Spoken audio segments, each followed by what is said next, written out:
The Wendigo entered me. It told me to kill them.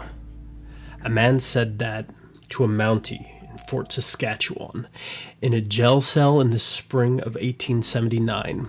By December that year, Canada had hanged him for cannibalizing, eating his wife, eating his mother, his brother, and eating 6 of his own children, killing them, mutilating their bodies, and eating their flesh and their organs. Last year, a Canadian documentary crew went into the BC bush because there was a report of the same thing in 2024. 145 years after Canada thought it had put a rest to this. And let me tell you what happened in the cabin in the winter of 1878. Andrew here for Permanent Underclass, where we explore the weird stuff your therapist would tell you to avoid. The, oh cool, now I'll never sleep again side of reality. If you're easily scared, easily offended, or easily anything, you're probably in the wrong place. The man's name was Swift Runner. Central Alberta, born in Canada, Cree-raised Hudson Bay trader. Northwest Mounted Police guide. The authorities knew him well and they trusted him.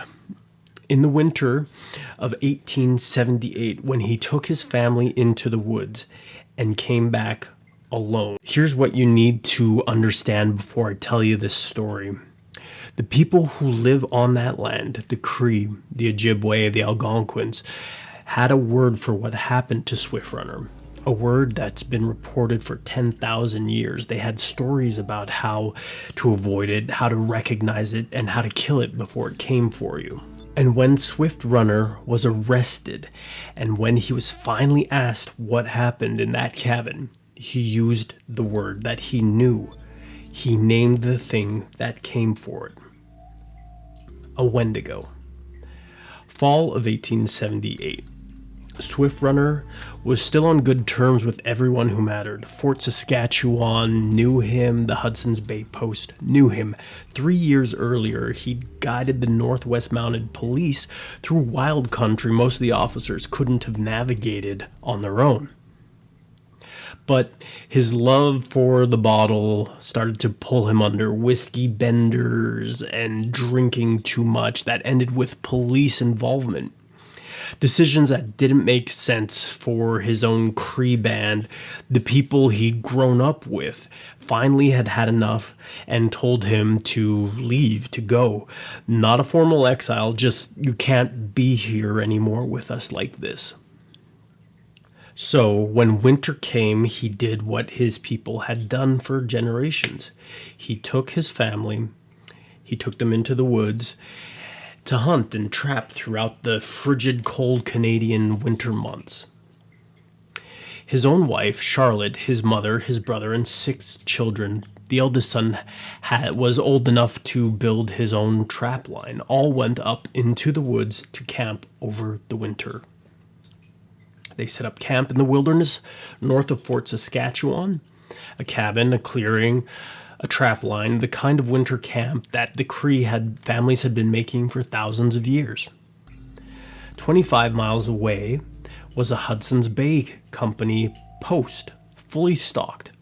Food, anything you could want. Flour, dried meat, salt, pork. The Hudson's Bay Company's entire business in 1878 was keeping people in the bush from starving. So they had these goods there. 25 miles, 1 day's walk on snowshoes, less if you can run. That's where the Hudson Bay Company outpost was. Remember that number. Because by the time Swift Runner walked out of the woods in the spring of 1879, 8 of 9 people who went in with him were dead. The first death wasn't murder. The hunting was bad that winter. The game had moved south or hadn't moved at all. The trap line came up empty more often than not. By December, the family was stretching what they had, rationing their flour, rationing their dried meat, rationing everything they had in their stockpile of food.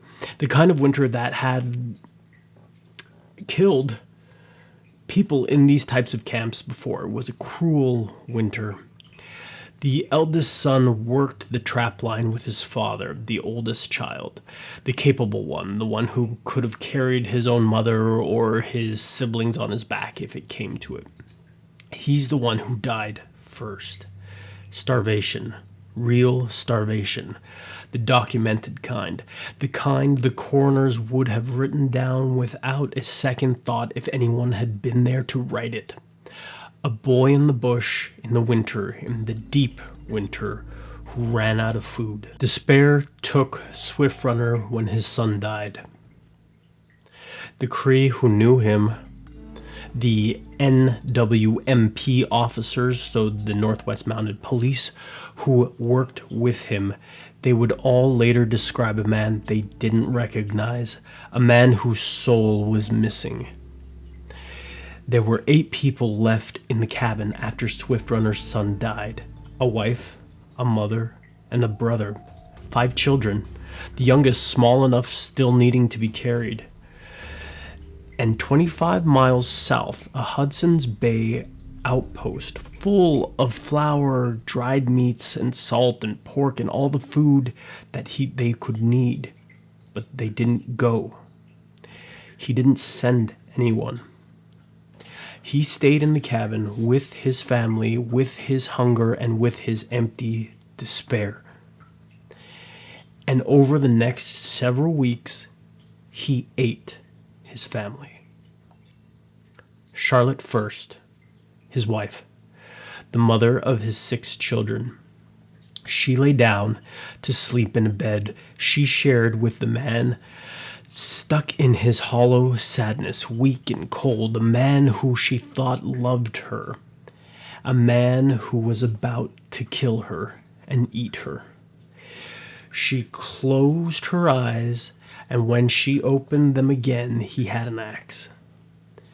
Then his madness took him to his mother, the woman who had raised him, who spoke to him in Cree when he was a boy, who had come into the woods because where else would she go? He used that same axe on her neck, the way it was meant to be used on a tree, and she fell fast. Then Swift Runner went to his brother, the last adult left who could have fought back. He couldn't fight Swift Runner's axe in his skull. Then the children, 5 of them, all weak, none larger than 3 feet tall. He took them one at a time, the oldest remaining first, old enough to understand what was happening. The smallest last, the one still small enough to need carrying. This wasn't one night. This took weeks. Between the killings, life in that cabin continued. Fire, meals, sleep, whatever screaming was there, whatever pleading, it ended. And then the next day came, and the next killing, and the next after that. And then the day after that, the children still alive, who were watching their siblings disappear one by one into whatever Swift Runner had become. He killed them, carved their flesh from their bodies, removed their organs, and then he ate them. Not in desperation or starvation. He did it methodically, over time. What was left of his family hung in the cabin and dried, the way dried meat hangs in a trapper's cabin, because that's what he turned it into, a trap. He cracked open their bones for the marrow, every one of them, not one bone left unmutilated. Outside, snow and ice, and the desolation of cold winter inside. The fire kept shining light on the horror inside. 25 miles south, a Hudson Bay outpost full of flour and dried meat and salt and pork. Swift Runner knew it. He had been there before. He knew what they had to sell. He knew its purpose. He had furs to trade for these items and any goods he would need. But he didn't go. By March, Swift Runner had killed and consumed 8 full people. His wife, his mother, his brother, and 5 of his own children. And when the snow started to melt, in April, all his family were dead. He walked out, leaving their bones to face the elements alone. April 1879. Spring had melted the snow fast. The rivers were opening up, and Swift Runner had walked out of the woods alone and made his way to Fort Saskatchewan. He walked into the settlement the same way he'd walked in 100 times before. The Northwest Mounted Police knew his face. The HBC, Hudson Bay Company, knew his face. And when the officers asked him where his family was, he had a story ready. His wife had killed herself, he told them. He couldn't take the winter. She killed herself, took her own life. The rest of the family, his mother, his brother, and 6 children, had all died of starvation, one after another, throughout the long winter. A terrible, terrible winter. So cold, so desolate. A real Cree tragedy. He was the only one who survived. The officers listened. They nodded. They wrote it down. And one of them looked at him and noticed something. His exact words survived and are in the official case file. The prisoner arrived at our camp in the spring and did not look very poor or thin or as if he'd been starving at all. He didn't look like a man who just survived a brutal, unforgiving winter that killed 8 people. He looked fine. He looked fed. The officers didn't arrest him. Not yet. They didn't have to. They just told him they were headed north with him. Back to the camp. Back to see for themselves what had happened. And Swift Runner had no way to say no without confessing on the spot. So he went with them. And somewhere on that trail, back to the camp, he tried to run. They caught him within the hour. Then tied his hands together to keep him slower, and they kept going north, through the melt, back to the cabin. And when the Northwest Mounted Police officers reached the camp, that had been Swift Runner's winter home, they didn't find a starvation tragedy. They found a butcher's kill floor. Bones everywhere, cracked open. Every single one exactly as he'd left them. Human skulls, small child-sized one, large adult ones. The fire pit black and cold. The cabin silent. 8 people reduced to empty bones. Only what Swift Runner couldn't eat. All he had left behind when he walked out a few days earlier.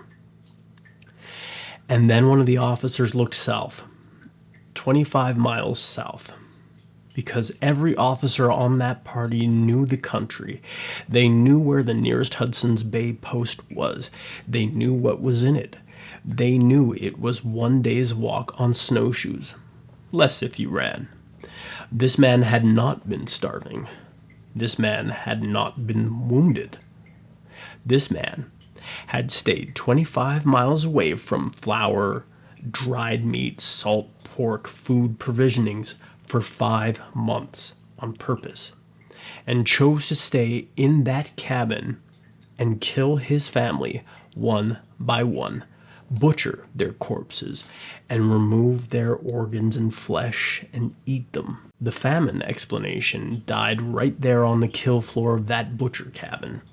There was no defense left. There was only the question nobody wanted to ask in real loud words. What kind of hunger does that to a man? The Cree already had a word for it. They arrested Swift Runner on the spot.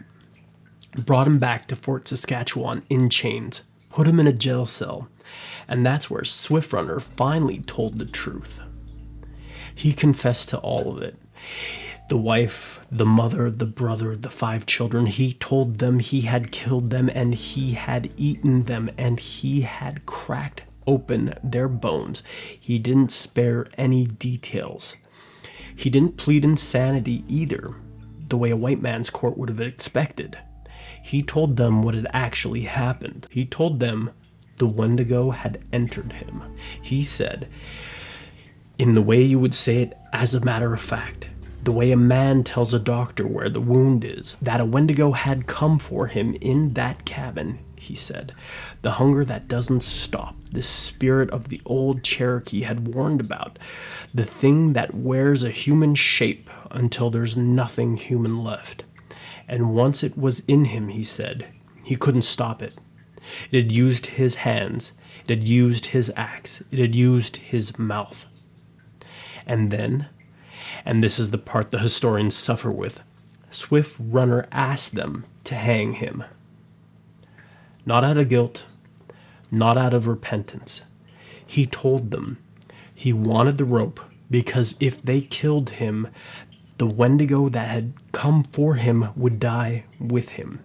Hanging was the only way to make sure it didn't move on to someone else. The police obliged him. December 20th, 1879, 7:30 in the morning, Fort Saskatchewan, pitch black, and swirling snow. 60 people bundled against the cold had come to watch.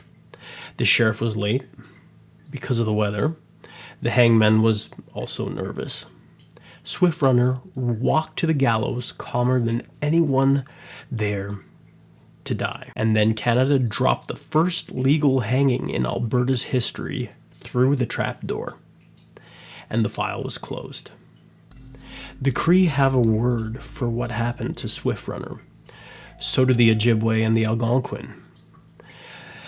Every nation that lived in cold country, from Alberta to Labrador, from the Great Lakes to the Arctic tree line, they had been warning about the Wendigo for 10,000 years before a European ever set foot on the continent. 10,000 years. Stories, ceremonies, songs, warnings passed down from elder to child about what happens to a person when the hunger that lives outside gets inside of them. They knew what it looked like. They knew what it did. They had specific practices for recognizing it, avoiding it, and killing the person it had taken so it couldn't spread. Then Swift Runner swung at the end of a rope in 1879, and about 20 years later, a brand new profession showed up to explain exactly what happened. Psychiatry. Early 1900s, a bunch of white anthropologists and psychiatrist men who had never lived in the winter in the bush, never trapped, and never known hunger past noon, got together and published a paper saying, actually, the Wendigo isn't a spirit, it's a mental illness. And only Indigenous people get it. It's called Wendigo psychosis. It's a culture-bound psychiatric disorder specific to Algonquin-speaking peoples caused by starvation conditions and cultural conditioning. Not real, just in their heads. Look at that sentence. Read it slow. A psychiatrist disorder specific to Algonquin-speaking peoples. These men sat in offices in Toronto, New York, big cities, and said, the people who have lived in this land for 10,000 years have been experiencing a mental illness unique to them caused by conditions they live in. We know because we have a diagnosis now, and for the next 80 years that was accepted. It's in medical textbooks. It's still cited today. Then, in 1982, an anthropologist named Lou Marano published a paper basically saying, actually, guys, none of this ever happened. Wendigo psychosis doesn't even exist. Never did. It was a colonial fabrication. Swift Runner was just a murderer. The Cree made up all the rest. So the official history goes from spiritual phenomenon to mental illness. Only your people get it. It never happened. You imagined it. And in 100 years, without ever asking, the people who'd been telling the same stories the whole time, meanwhile, Cree communities kept reporting sightings. Ojibwe communities kept reporting sightings, kept losing people in the bush, kept finding bones, kept having stories about something in the woods that walked in on two legs and was hungrier than anything should ever be. They never stopped. They're still reporting them now. There's a town in northwest Ontario called Kenora. It sits on Lake of the Woods a few hours east of Manitoba. Good people there, ice fishing, canoe country, and if you drive into Kenora today in 2026, you will see with your own eyes a sign that calls the town the Wendigo capital of the world. They don't call it that as a joke. They call it that because people keep seeing things in the bush. Hunters, trappers, truckers on lodging roads, Ojibwe elders who've been telling the same kind of story their grandparents told. It never stopped. It just got quieter. Because a town that publicly admits that a Wendigo problem is a town nobody wants to take seriously. So they put the word on a sign and let the tourists think it's cute. And then in 2024, something happened that put it back in the open. A report came into the Canadian Paranormal Society in British Columbia bush, a credible witness, a sighting serious enough that an investigator named Jason Helwit, along with researcher Morgan Kundenson and Peter Wren, went into the woods to check it out. Helwit spent the better part of a year on it. And at the end of that year, he did two things. He made a documentary called Tracking the Wendigo, and he wrote a book called Heart of Ice. Both came out in 2025. Both say the same thing. Something is out there. Not mental illness, not colonial fabrications, not Swift Runner's ghost. Something that was there in 1878 and was there in 1879 and was there in 1982. Was there in June of 2024. Something that Cree had a word for before any of us arrived. Something they're still warning about. And if you live where it lives, you don't say its name at night. You don't call it down. You don't ask it in. That's not folklore advice. That's survival advice. If this kind of content keeps you up at night, do me a favor, like and subscribe. And if you want more of this, follow us on TikTok and Instagram at Permanent Underclasser and at X on the Underclasser. We post stuff on there that doesn't always make it to YouTube. Thanks.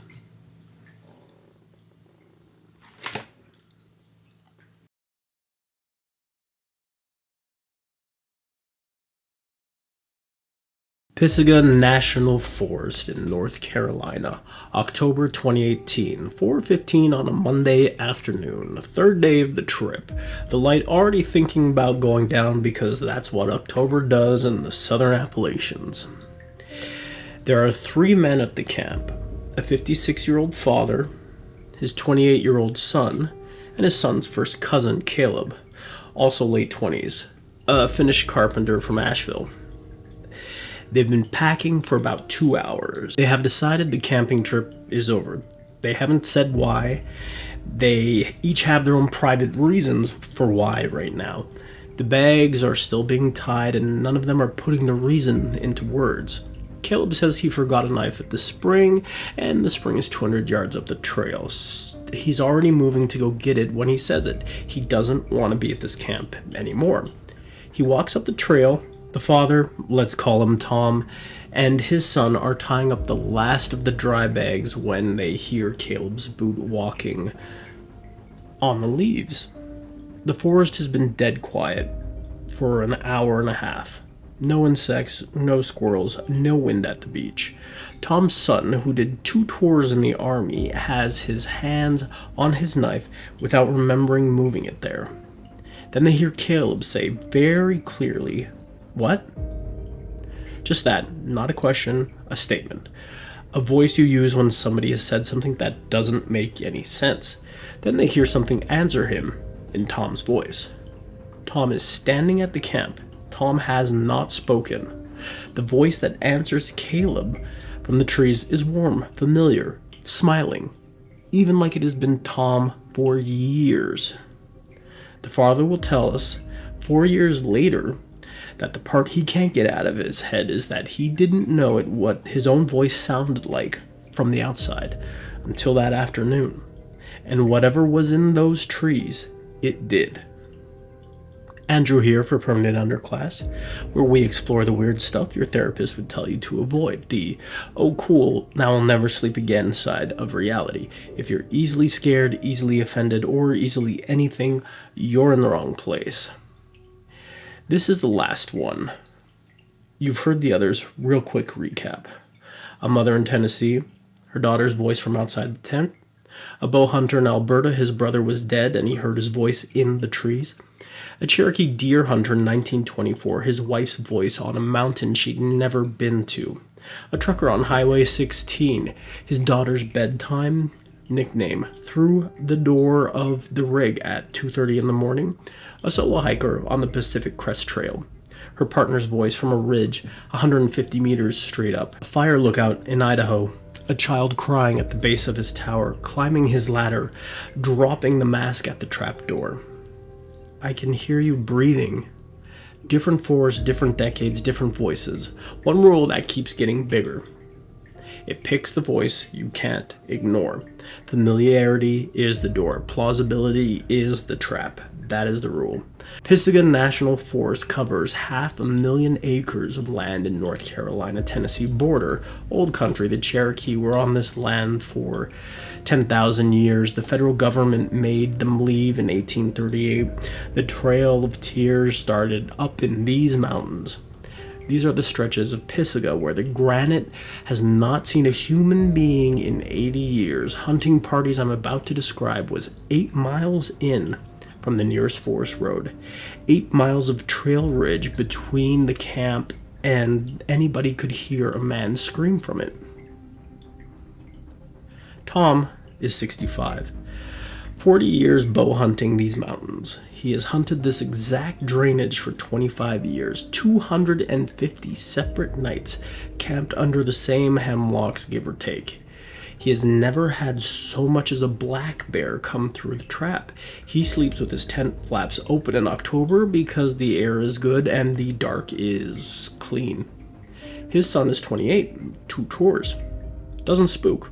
Wakes up at noise and goes back to sleep. The kind of guy who's trained himself to know what a threat is and what's just a noise. The third man is Caleb, late 20s, Finnish carpenter in Nashville, grew up in flat country. Been begging Tom for 2 years to take him to Pisiga. Had never been to a backcountry camp before in his life. They got in on a Friday, set up before dark, and cooked on fire, talked, went to bed. Friday night was fine. Saturday night is when it started. 2 a.m. Saturday night. Tom is asleep in his tent. His son's 20 feet away. Caleb's tent is 40 feet away from the other side of the dead fire pit. The fire is out. The forest is doing what Appalachian October forest does at 2 a.m. A distant owl in the wind, beach creek in the gully. He wakes up because somebody is calling his name. Just one. Soft from outside the tent. Maybe 10 yards away in the trees. Tom, it says.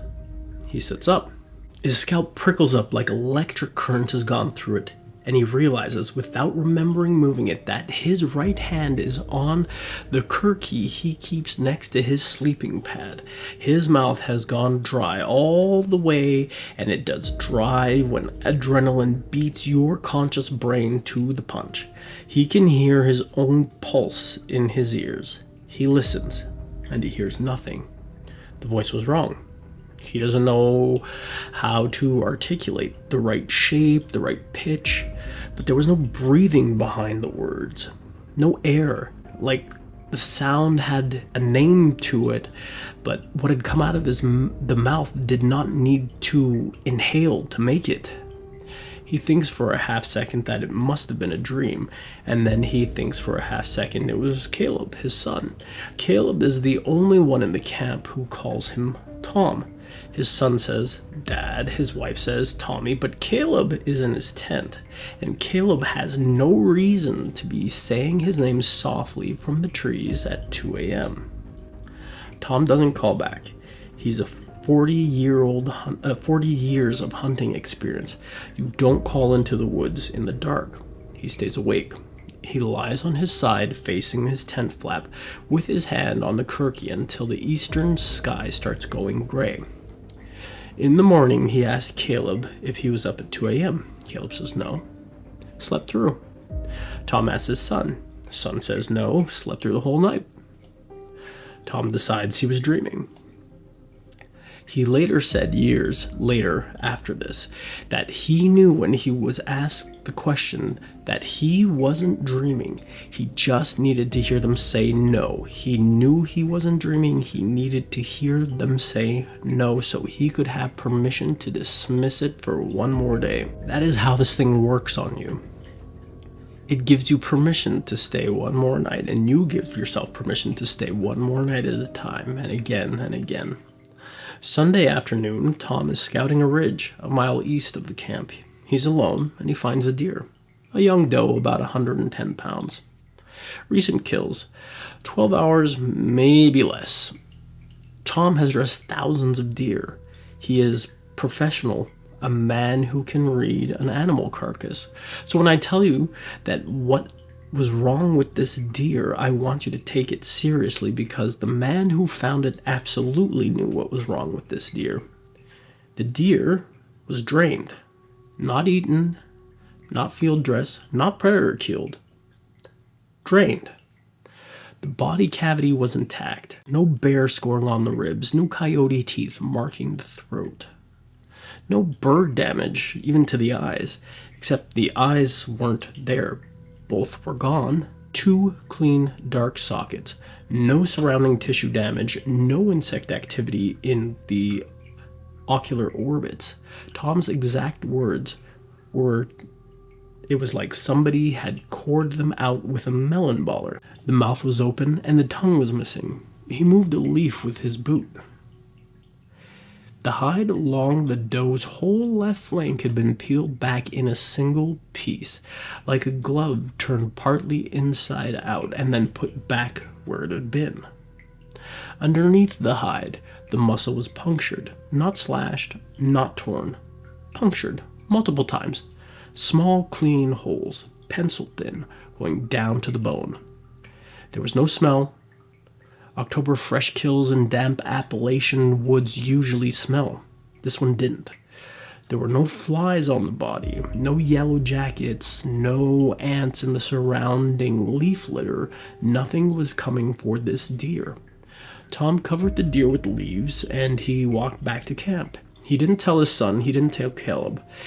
He didn't say a word about it for the rest of the afternoon.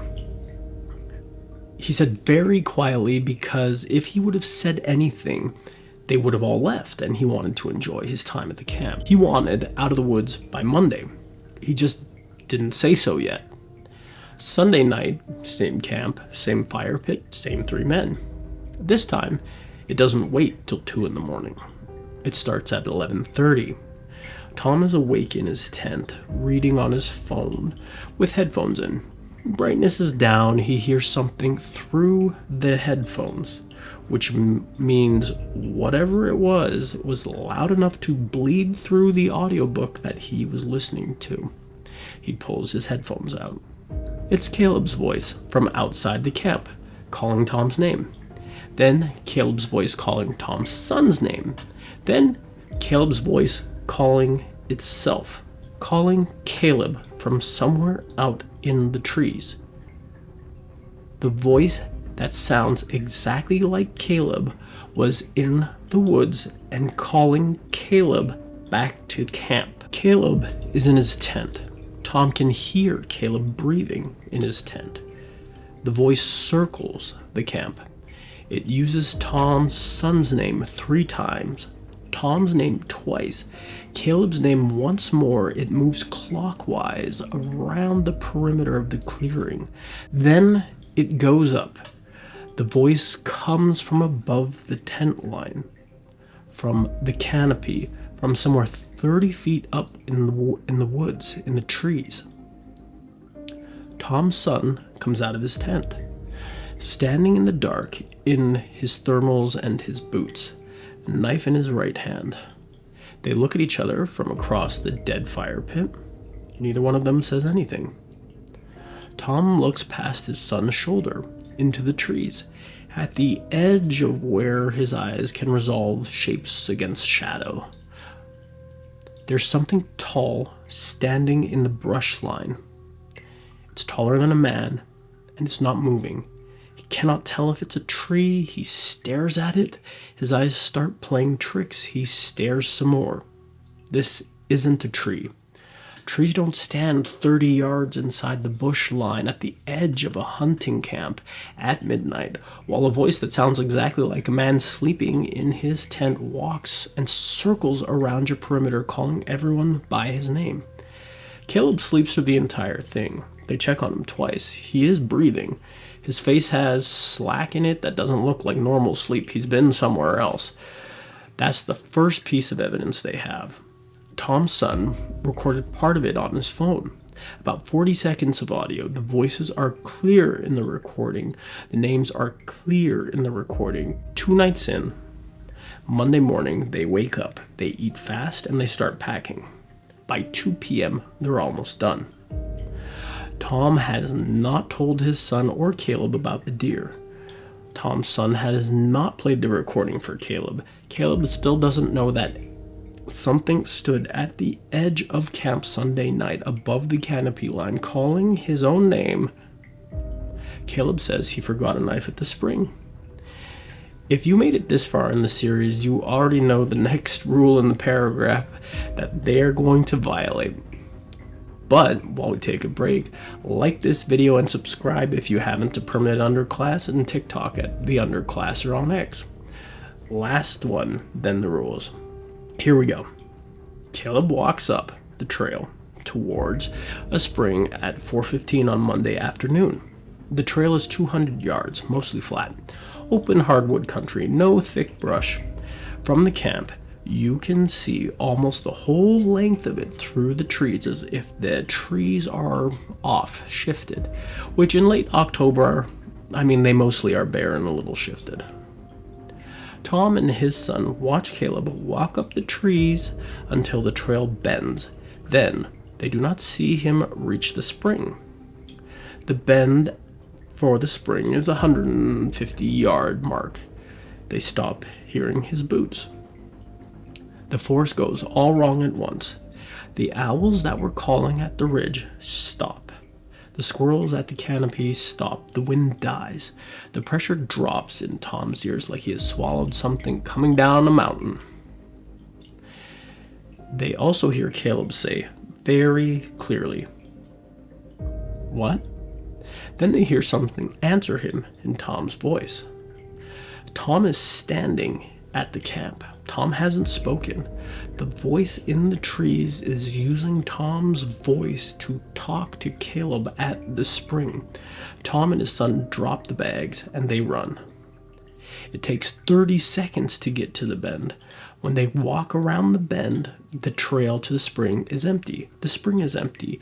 There are Caleb boot prints in the soft mud at the edge of the spring, and there are no other prints, no drag marks, no sign of struggle, and no blood. There is a smell, sweet, hot, and wrong, like meat has been kept too warm for too long. Caleb is gone. They start calling for him. They yell for an hour, and they get answers. His voice answers from a ridge to the east, half a mile up, terrain he couldn't have crossed in 5 minutes, let alone 4 hours before it had been. His voice answers from the creek to the south, 200 meters down a steep grade. His voice answers from the trail behind them, and it answers from the camp. And then his voice answers from very, very close, maybe 20 feet into the laurel. It says, "I'm down here, help me." Underneath the words, there is a wet sound like he's drowning, like there's water in his lungs. At the edge of the laurel on this dry October path in the woods. Tom's son grabs his father's arm and does not let him take a single step towards. They go back to the camp. They pack the rest of their gear in 8 minutes. They hike 8 miles out in the dark with one headlamp and the lowest red setting and the other off entirely. They get cell signal at the trail line at midnight and they call 911. Search and rescue starts at sunrise Tuesday.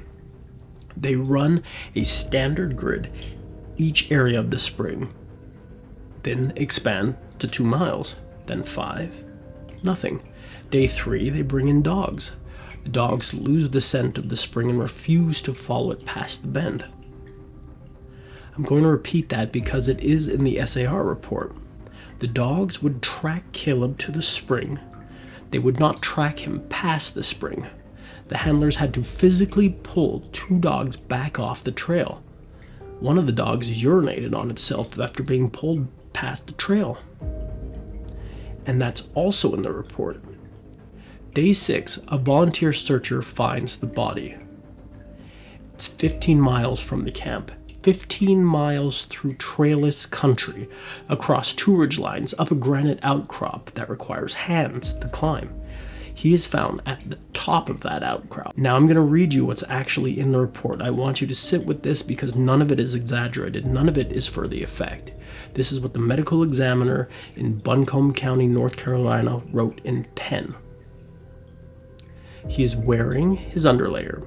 His outer layer is folded 20 feet from the body at the base of the outcrop. His boots are gone. His socks are gone. The soles of his feet are destroyed. Skin scraped to bone in places. The medical examiner found granite shards embedded in the meat of both heels. His fingernails are gone. Not chipped, gone. Torn off entirely. Both hands from climbing. His teeth, bark and small bones in his teeth. The bones are not human. They're squirrel. They're bird he had been chewing. His stomach was full of pine needles and drift, several pounds of it. He had been eating the forest. There are 5 marks on his neck, round, perfectly even spaced, like fingertips. The medical examiner notes that the pattern is consistent with a hand pressing, but the spacing is wrong. Too wide, wider than any hand ever. The spread of the bruise pattern suggests fingers approximately 10 inches long. His eyes were open. The body was facing east, watching the sunrise. The pupils were rolled all the way back behind the upper eyelids, as if at the moment of death he was looking at something behind him. His tongue had been bitten through in 3 places. His hair had gone gray at the temples. He was 28 years old. 6 days his hair turned gray in 6 days. Cause of death is listed as cardiac arrest and secondary exposure. There was a handwritten note at the bottom of the coroner's report in pen, signed by the medical examiner, and it says, "I cannot in good conscience certify my findings. I am unable to determine what happened to this man." The medical examiner retired 3 months later. He has not given an interview about the case in 8 years since. There is no scenario in which Caleb walked 15 miles barefoot through November-October Appalachian cold backcountry, climbed a granite outcrop he had no equipment for, folded his outer layer at the base, ascended to the top in his bleeding socks, and then his bare feet flayed, lay down at the top of the outcrop facing east to watch the sun come up, chewed bark and squirrel bones, swallowed several pounds of pine needles and dirt, and died of cardiac arrest, with the pupils in his eyes rolled back all the way to look at something standing directly behind him. There's no scenario in which a human does that. That is what happened to him. That is what's in the SAR report, and that's what the coroner's report and the testimony of the two men in the camp. Tom's son, the kid who did 2 tours, the kid who doesn't spook, closed his eyes for a long time, and he thought about the day when he got that call. He says, we didn't lose him at the spring. We lost him before that. The spring was just where it took its body. So now you know why we don't repeat what it said. And there's one more part. 2 weeks after Caleb was buried, Tom went back to the camp, alone, to get a tarp and a kettle they had left tied up in a hemlock. He drove to the trailhead at first light. He hiked 8 miles in. He got the tarp, he got the kettle, he stood at the camp for about 5 minutes looking at it. Then he heard Caleb's voice from the trees. It said his name. It said, Tom. And it said it the way Caleb would have said it. It said it from about 40 yards out. Tom looked into the trees and he saw something. He saw a tall figure standing inside the brush line, wearing what looked like Caleb's hunting jacket, Caleb's height, standing the way Caleb used to stand. Weight on the right leg, left hand at the hip. But it wasn't standing on the ground. It was about 1.5 feet off the ground. Caleb was in a cemetery in Asheville. Caleb had been in the ground for 9 days. The thing in Caleb's jacket saying Tom's name and then said one of Caleb's old jokes. A specific one Caleb used to tell at family dinners, word for word. With Caleb's exact pause, Caleb's exact laugh at the punchline. Tom dropped the tarp, he dropped the kettle, and he ran. He doesn't remember the 8 miles back to the trailhead. He remembers vomiting in the parking lot of a Pilot truck stop 2 hours up the highway. A stranger asked if he was okay, and the stranger's voice sounded exactly like Caleb's for half a second. Tom got in his truck and drove the rest of the way home with the radio on as loud as it could go. That night, Tom heard his name from inside his bedroom window in Caleb's voice, from the rose garden he and his wife had been weeding the day before. Tom moved his family 6 months later. They now live in Central Florida. Tom has not been in the woods since, not been in any woods. He won't walk the green belt behind the subdivision after dark. 8 years. This thing still has Caleb's voice. The thing still has Tom's name. The thing still has not stopped wearing them. That's why we don't say its name out loud. That's why we don't repeat what it said. That's why we don't go looking. And that's why the old people who knew the rules. So here are the rules, written down for me, for you, for all of us, because nobody else is going to put them somewhere where you can find them at 3 a.m. the next time you need them. So you'd better memorize these. 1, you don't answer. Doesn't matter what it sounds like, doesn't matter how close it gets, doesn't matter what it says. Answering acknowledges. Acknowledging opens the door. 2, don't ask it what it wants.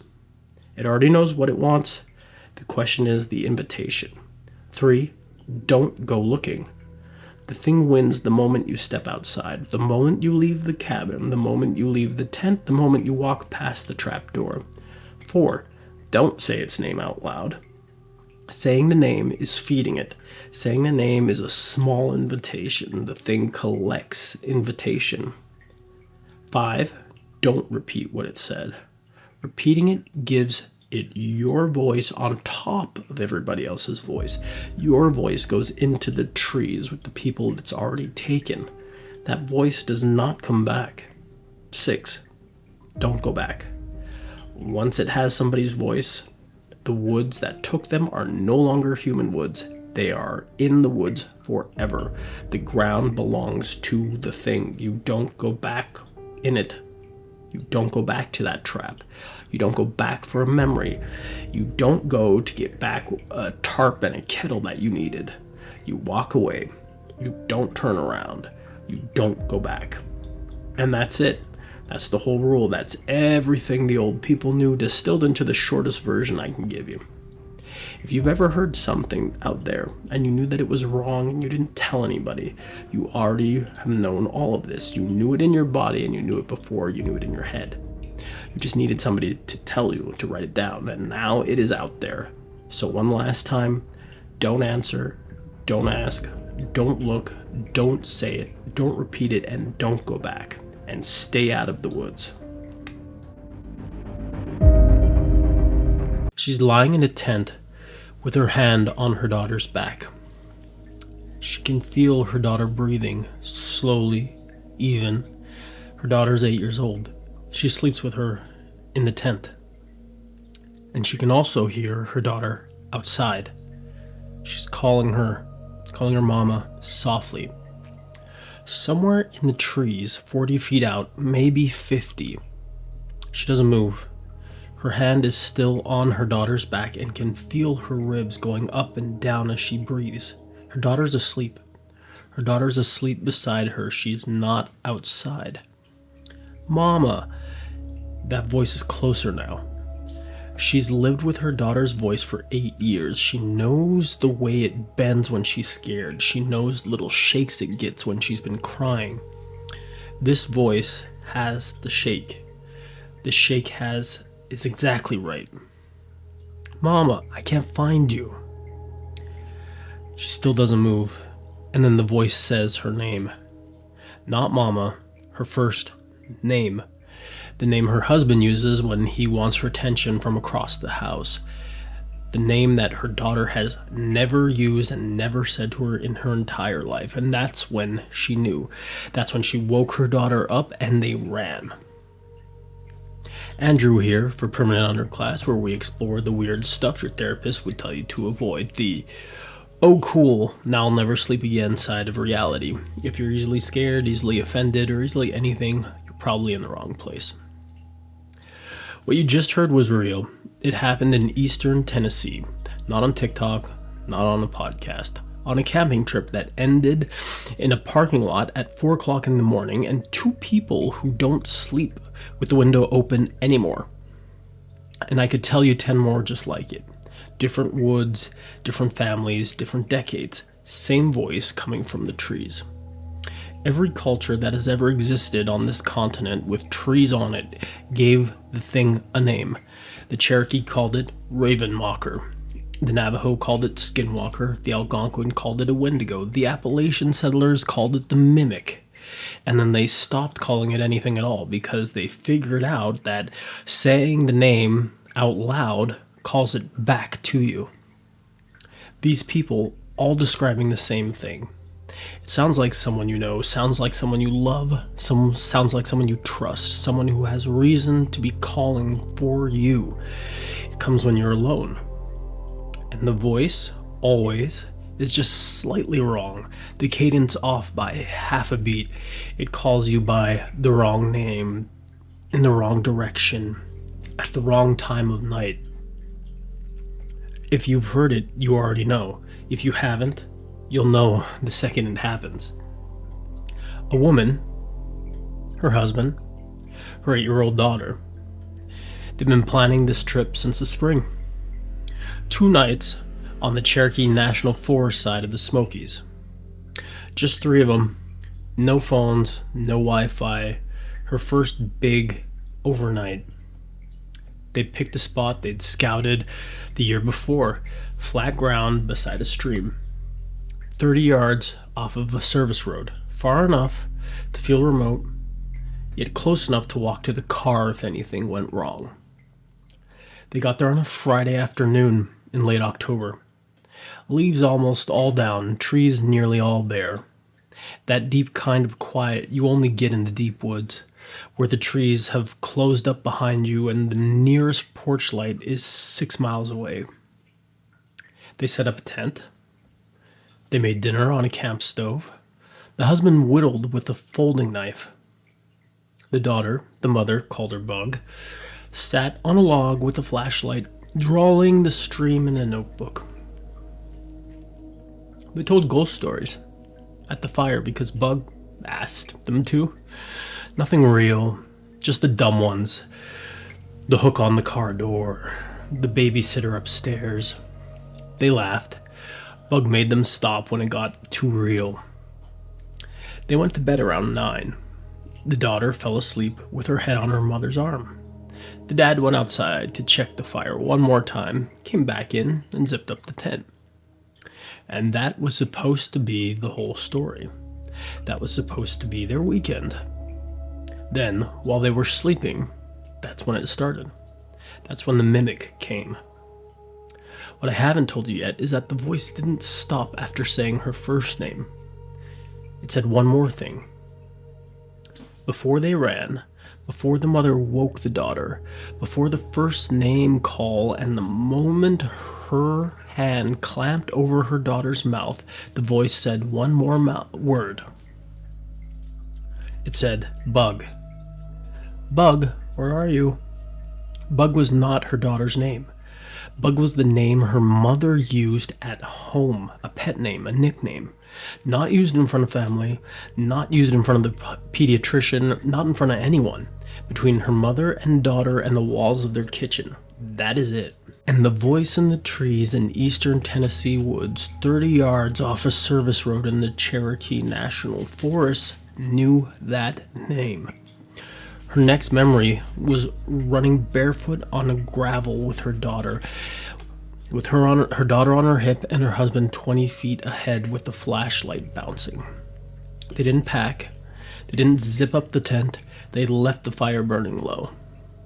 They got to the car, they locked the doors, and drove out with the headlights off for the first quarter mile because they were afraid that she would follow the light and they would see in the trees where they were.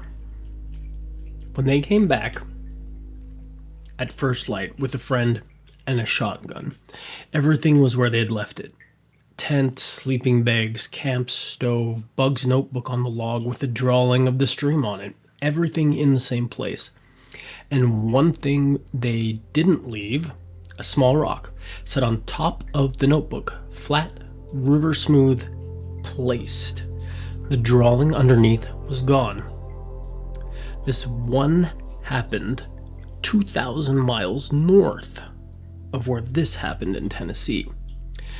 A man in his early 50s, bow hunter, alone in northern Alberta, early November, about an hour from the nearest paved road. 20 years he'd been in the bush. He'd killed his first white-tailed deer at 15. He'd been guiding DIY elk trips in Peace County since his late 20s. He knew the sounds of the forest and the way most people know the sound of their own house. Coyote at the ridge, owl in the spruce, the drag of a cow moose through the willow. Nothing about the bush surprised him anymore. He was on a solo trip. Just him, his truck, his bow, and a wall tent about 100 yards of 2 tracks deep in Crown Land north of Peace River. It was his 4th night in. Fresh snow, single-digit temperatures, the kind of cold where you can hear and see your own breath. He finished dinner. He was in the tent, boots off, reading a paperback by a propane lantern. Wife back in Grand Prairie. No service, no radio, no neighbors. For 40 kilometers in any direction. And around 10 in the evening, he heard someone call his name. From just outside the tent. Not shouted, not asked. Stated. Flat and plain. The way a person says your name when they already know you're there. He sat up, he put the book down, and he listened. Because he knew what animals sounded like. He also knew what people sound like. And what he was hearing wasn't an animal. It wasn't just his name. The voice had a name only one person ever used for him. A childhood name. A name his older brother gave him. That his older brother used for him his whole life. And that nobody else had ever used for him. His brother had been dead for 6 years. He died of brain cancer, age 49. And by the end, he couldn't speak above a whisper. The last thing he ever said to his brother in a hospital room in Calgary was that name. Now, that name was outside the tent. Bud, it's me. The voice was his brother's voice, not a version of it, not close, exactly. The cadence, the breath, the slight rasp at the back of the throat from 40 years of smoking cigarettes. The voice he had heard 1,000 times as a boy. The voice he had heard for the last time in a hospital room. He didn't move. He did not answer. He kept his hands flat on the dirt of the wall, intent, and he listened to the silence. Bud, come out, the voice said. He reached over. He turned off the propane lantern. He lay in the dark for 6 hours until the sun came up. When he unzipped the tent at dawn, the snow around it was smooth. Not a single footprint, not his own. Not a deer, not a rabbit, nothing. Whatever had stood 3 feet from him and whispered his brother's name had not weighed anything. He packed up. He drove 6 hours home. He didn't tell his wife. He didn't tell anyone. Not for years. Take a breath. Those are 2. I told you I had 10. Before I give you the third one, which is the oldest of the 3, and maybe the one that explains the rest. If you're hearing this and it keeps you up at night, do me a favor, like and subscribe. And if you want more of this, we're on TikTok and Instagram at Permanent Underclass and X at The Underclass, where I post stuff there that doesn't always make it to YouTube. Now for the oldest one. The third story is older, much older. It's from 1924. A man on the Qualla boundary, east band of Cherokee, North Carolina. He's a deer hunter in his 40s. He's been hunting the ridges on Tennessee lines since he was old enough to carry a rifle. He knew every trail. He knew every water source. He knew which ridges the wind ran up in November and which way it ran down. The mountain he was hunting that week is now the Great Smoky Mountain National Park, but in 1924 it was no park. There was just Cherokee land and the ridge he'd been walking his whole life. He'd gone out on a Monday morning with a pack, a rifle, and told his wife he'd be back Wednesday by dark, and he meant it. He wasn't that kind of man to make plans and not follow through. Wednesday afternoon, he was coming down the backside of the ridge with a buck filled, dressed on a pack frame. Sun about an hour off in the horizon. He was maybe 2 hours from home. He heard his wife calling for him. From the trees to his right. His wife, whose voice he'd known for 20 years, whose voice he was walking towards right now to eat supper with. But his wife was at home 6 miles east, and his wife never came into the woods. She did not know these trails. She had never in 20 years of marriage once gone out to meet him coming down. He stopped walking. He listened, and he remembered what his grandmother had told him when he was a boy.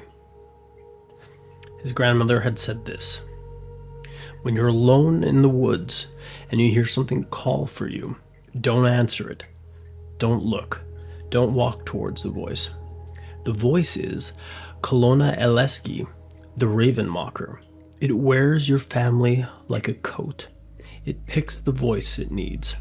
She told him this when he was 7 years old, sitting at her knee in a cabin with no electricity, and she had said it only once, in the slow way old people give their grandchildren things they cannot say twice.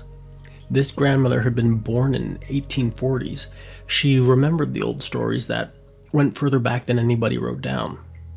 She had not thought about her warning for 40 years. He thought about her warning now. He didn't answer it. He didn't call out. He took one step backwards, slow, quiet, the way you'd back away from a bear. He found the base of a tree.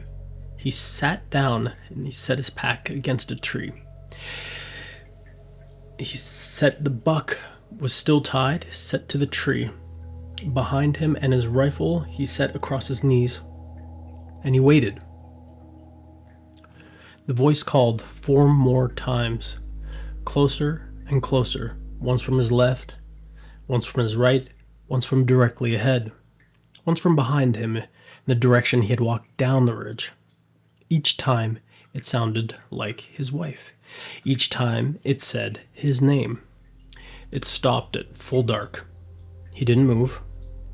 Not for warmth, not for water, not to check the buck. He sat against the tree until the sun came up over the ridge. When he could see, he stood up. He put the pack on, and he walked home the long way down a river and out a different trail. He never hunted that mountain again. Every culture that ever existed in this land, the Cherokee, the Navajo, the Algonquin, had some kind of version of the same lesson passed down from old to young, expected to be remembered. You would have heard it if you were born in the right place at the right time, from a grandmother who grew up closer to the trees than to a paved road, from a great aunt or an uncle on a porch at dusk who stopped mid-sentence because they heard something that you didn't.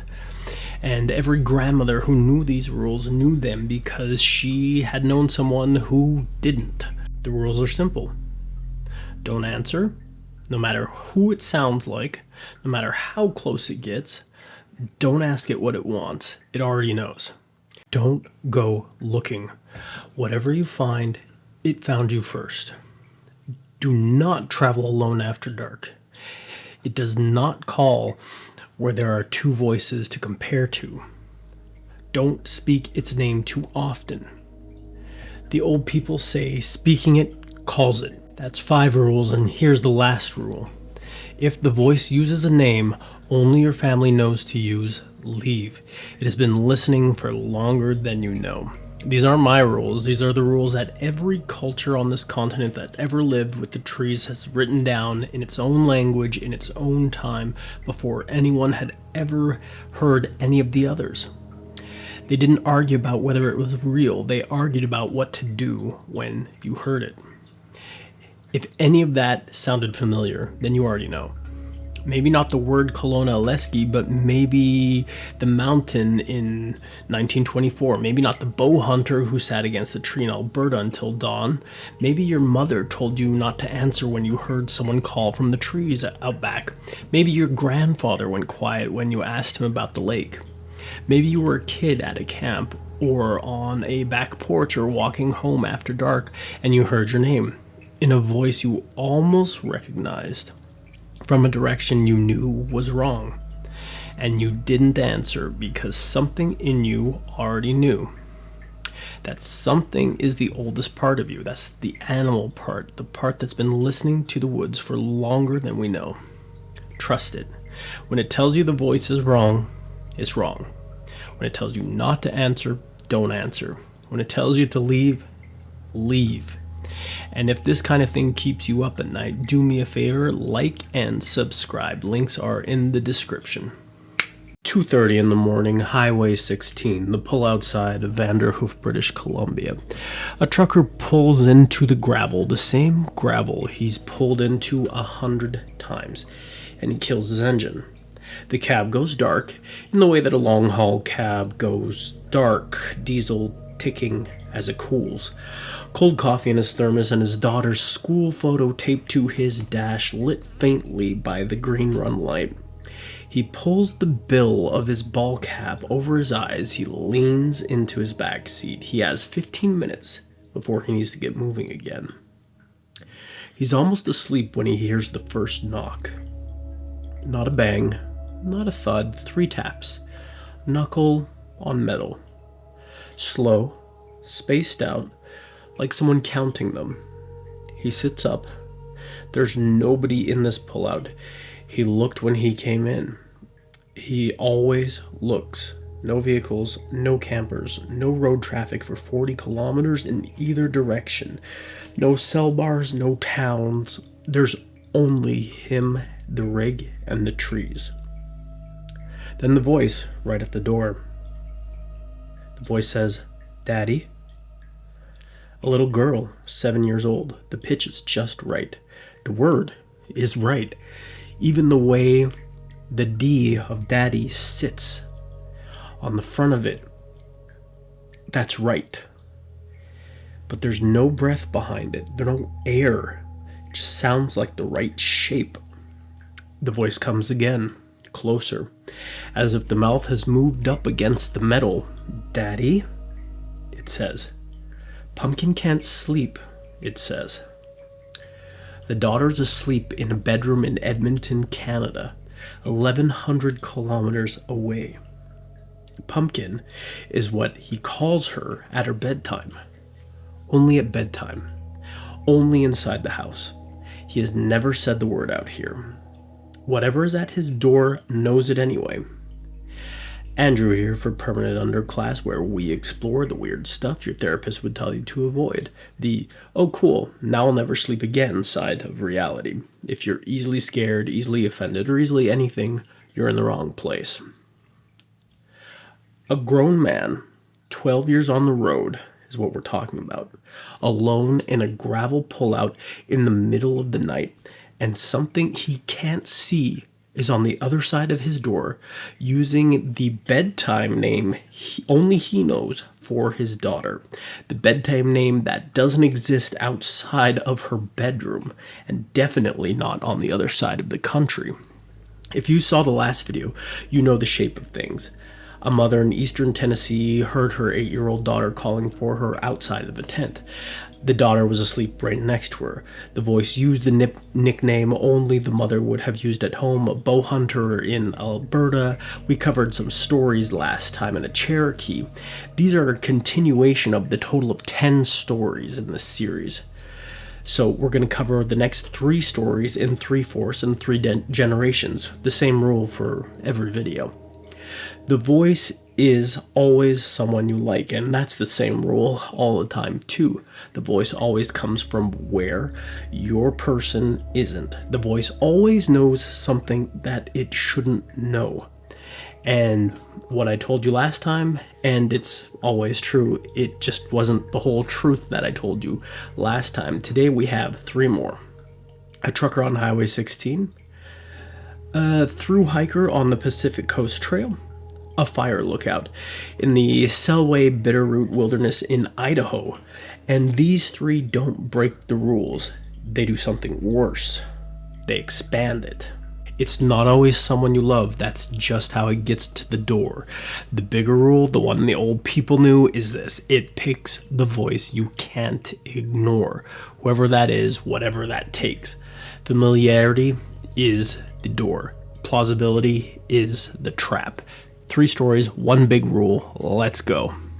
So the trucker, I'm calling him Mike. That's not his real name. After what happened to him, he asked that his real name not be used ever, so we're honoring that. Mike drove for 12 years, owner-operator of his own rig. His own lanes, Edmonton to the BC coast and back. Highway 16 corridor 4 nights a week.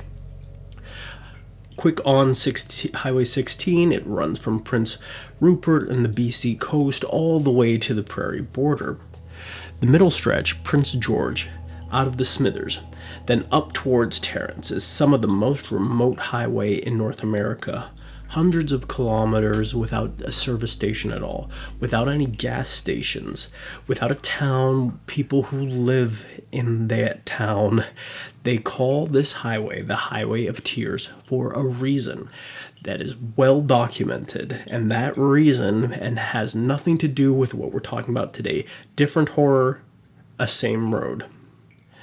Mike has a wife. He has a daughter named Hannah, who at the time of this story was 7 years old. Hannah doesn't sleep well. Mike does the bedtime routine when he's home. Story, glass of water, door creaked 3 inches open, hallway light on, that sort of thing.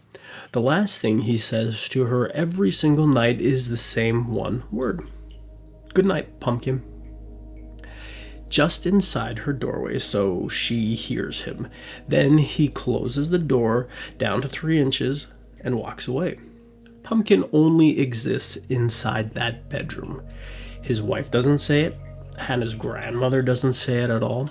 Hannah doesn't call herself that. It's a private word between a father and his daughter at exactly one moment of the day, and it has never lived anywhere else in this world. Remember that. Mike pulls into the Vanderhoof pullout at 2:30 in the morning.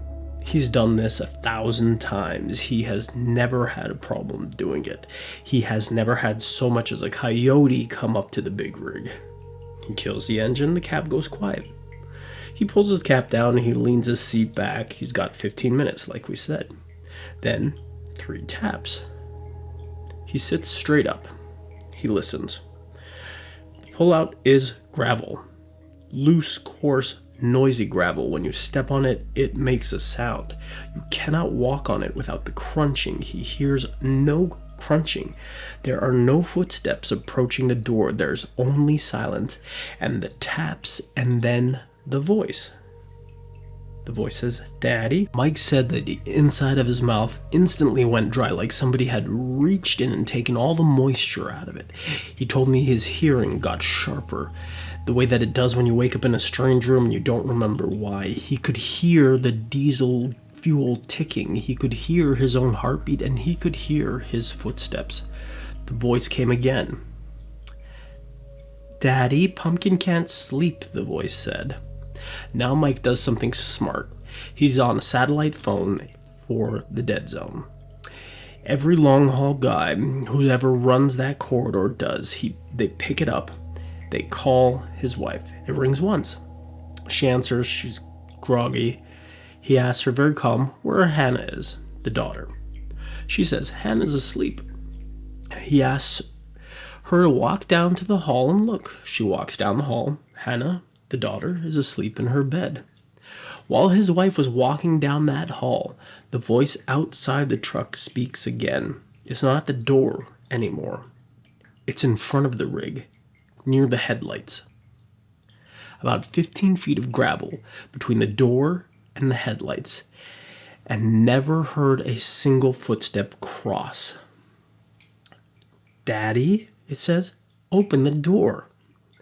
The first call was differential. Pumpkin can't sleep. The way a kid asks for something. This one, it's not a request. This one's conversational, casual. The voice that knows you're going to do it eventually. Mike hangs up on his wife mid-sentence. He turns the key, and he puts the rig in gear, and he drives.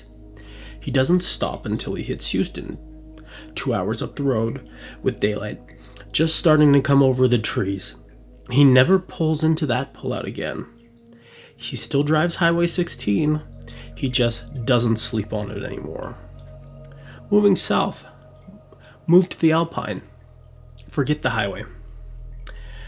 This next story comes from a woman I'm going to call Sarah. Not her real name. She thru-hiked the Pacific Coast Trail, Crest Trail, in 2022. The PCT runs from the Mexican border through California, Oregon, Washington, all the way to the Canadian border, about 4,000 kilometers. People do it in 5 months. If they're moving fast, most people will start it and they'll never finish it. Quick on through hiker culture, because this is what is the log of the story. Everybody on the trail gets a trail name. It's not your real name. It's another name a hiker gives you, usually within the first 2 weeks of your time on the trail, based on something you did or said or a screw up that you'd made. Once you have it, that's your name. Other hikers call you that. The shelters register you as that name. The volunteers at resupply towns know you by that name. Your trail name is your hiker name. Family back home doesn't know it. People at your job back home don't know it. It only exists on that 4,000 kilometers of footpath. Sarah was hiking with a partner, guy I'm calling Marcus. Also not his real name. They met in the desert in a section in California, and they hiked together for 50 or so days. Around mile 1400, Marcus gets his shin splint bad enough that he has to bail. He gets off the trail at South Lake Tahoe, and he flies home to Portland, Oregon. Sarah keeps going. She's solo from there. It's day 80 on the trail in northern Sierra. She's camped above tree line in a saddle between two passes, dry camping. The next water is 6 kilometers ahead. The sun is going down. The wind is doing what the wind does at that altitude. When the wind dies, that's when she hears it. Watch what the wind does in this one because it does something special. It stops entirely.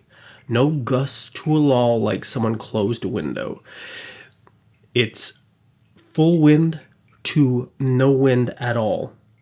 There's a kind of quiet you only get at an altitude when the full wind stops. Something has gone wrong, and Sarah, 80 days into a 4,000 kilometer trail, knows exactly what that quiet sound is. And that's when the voices come. It's Marcus's voice. He's calling her by her trail name. Her trail name is Possum. Don't ask me why. That's not the story. Possum, hey, I'm down here, the voice says. I'm coming from below the saddle, from the east side, where the tallest slope drops off into the basin. There's no trail down there. There's no reason for anyone to go down there. There's no way people have ever gotten down there from any approach in the last 24 hours that doesn't involve a helicopter bringing you. Sarah doesn't answer the voice. She's doing the math. Marcus is in Portland. Marcus left the trail in Tahoe 2 weeks ago.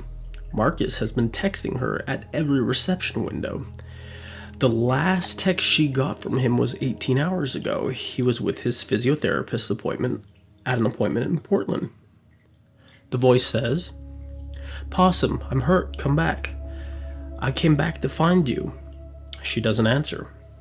The voice says again, please, please, come down here. Then, and this is the part that ended the story for her, the part that means she was never going to answer, the voice comes from above her. From the ridge. The ridge is 150 meters up near vertical scree wall behind her. To get from the basin where the first call came from to the ridge above her, it's roughly 90 seconds would require something that does not walk like a person. She sits on her bear canister with her back against a rock. She turns her headlamp off and she sits in the dark. The voice keeps coming from a few different directions. All of them are the wrong direction. And here's the part that we cannot stop thinking about. She said as the light died, the mimicry started to degrade. The sounding exactly like Marcus, it used Marcus' cadence, but that's what made it so awful. Now the pitch was sliding and the breath was wrong. By full dark, it was just calling her trail name, Possum, Possum, like a metronome with no song behind it. It just starts to sound like nothing. Then it stopped. The wind comes back and the owls don't. She sits there until first light.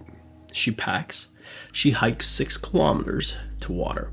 She finishes the trail 3 weeks later. She told Marcus about it once on the phone. He didn't believe her. They aren't friends anymore. Story number 1, the trucker story. The voice was his daughter. The lock was a bedroom name used inside the bedroom. Story 2, the hiker's voice was her partner. The lock was a trail name that didn't exist outside of the footpath.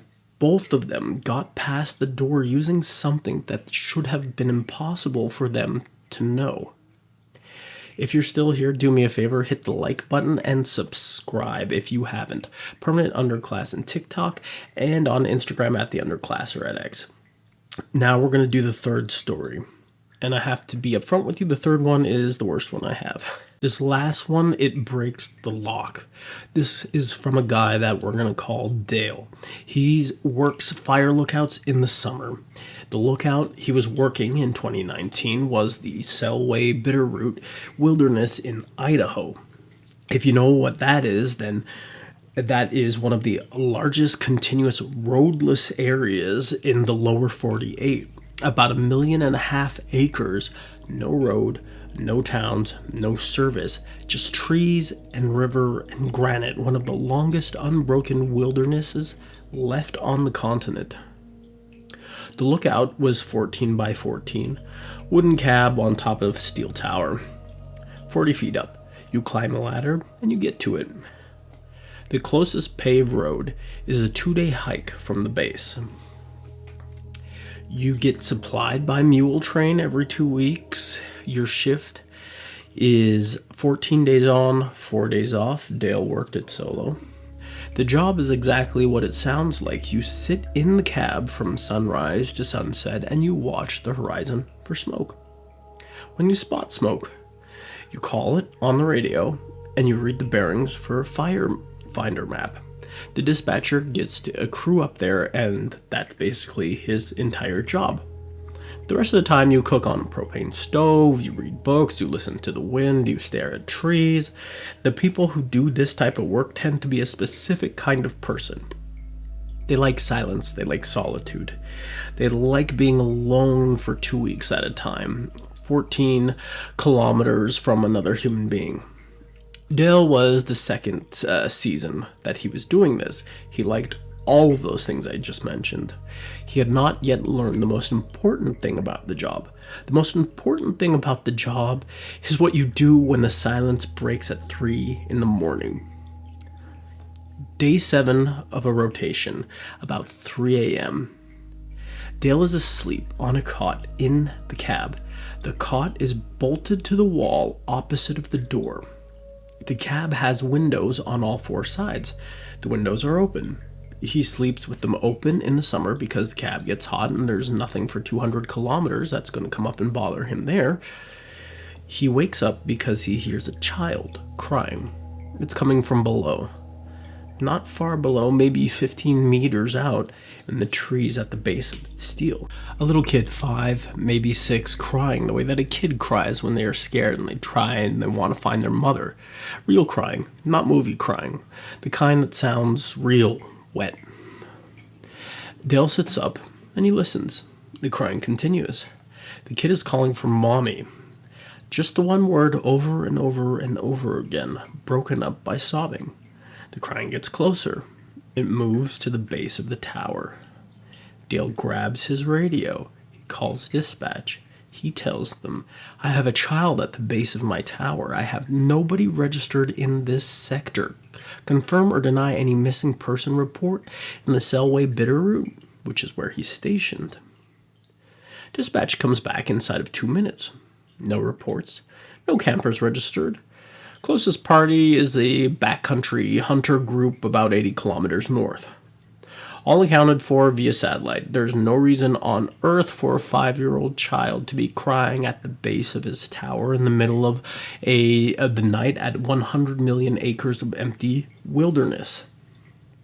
Then dispatch says, and Dale repeated this part to us twice, because it matters. Dispatch said, Dale, what's the sound on your end? I can hear it through your mic.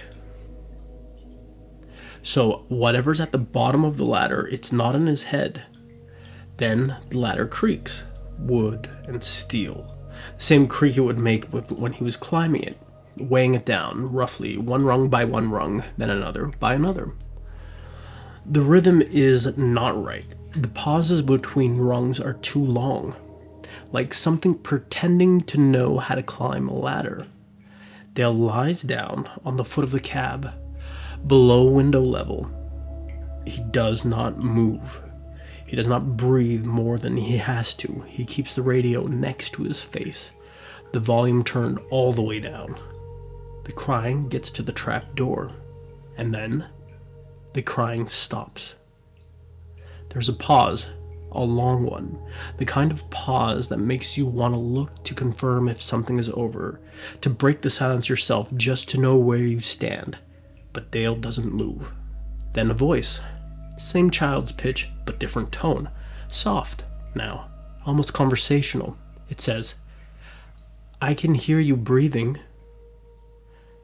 Dale doesn't breathe again until first light. The crying does not come back. He hears the ladder creak one more time, going down, then nothing. He climbs out at sunrise. The dirt is dry, but soft enough to hold a footprint. There are no footprints at the base of the tower, no bare feet, no shoes, no animal tracks, nothing. Dale finishes his shift. He didn't sleep again for the rest of the rotation. He didn't take a third season. He told us that the part that broke him wasn't the climbing, wasn't the crying, wasn't even the line through the trapdoor. It was the voice of the child crying for mommy, and Dale doesn't have kids. Dale's never had any kids and never will have kids. Whatever was at the bottom of that ladder didn't know him. It didn't pick the voice of someone he loved. It picked the voice nobody could ignore. Now you've heard a total of 6 stories, 3 from the last time and 3 today. Here's what they all have in common, and I want to say this the way old people would say it, not as proof, not as a case, as a rule. The voice is always something you would respond to. Sometimes it means it's someone you love, your daughter, your brother, your wife, your mother of your child. That voice, if you heard it from outside the tent at 3 a.m, you would never not answer it. Sometimes it's someone with a claim on you, a friend you hiked with for 50 days, a trail partner, someone that you know on the trail, and sometimes, this is the part nobody likes, sometimes it's someone you don't know at all. A child crying at the base of the fire tower in the forest where there are no children. Just a voice you couldn't refuse to investigate. Just a voice that you didn't go check in on. And you will not be able to live without yourself if you didn't. That's the rule. That's the whole rule. It picks a voice you cannot ignore. And then it stands at your door and waits for you to answer it. The Cherokee called it cannibalizing, and the Algonquin people called it the Wendigo.